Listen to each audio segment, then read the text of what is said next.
Hello friends, welcome to my YouTube channel. So today in this video I am going to show you how to enable or disable the notification badges show in the app library.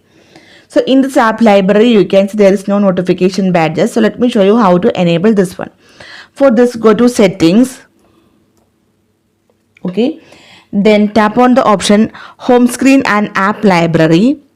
So if you want to view the notification badges in the app libraries, turn on this option show in app library. Now you can see in the app library, you can see the notification badges in the app library. You can see here. If you want to disable this one,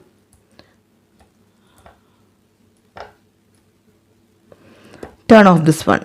That's it. You can see it is disabled. If you want to enable, turn on. So simply in this way, you can enable or disable the notification badges show in the app library in this device. So hope you guys enjoyed this video. Thank you for watching. Thank you. Bye bye.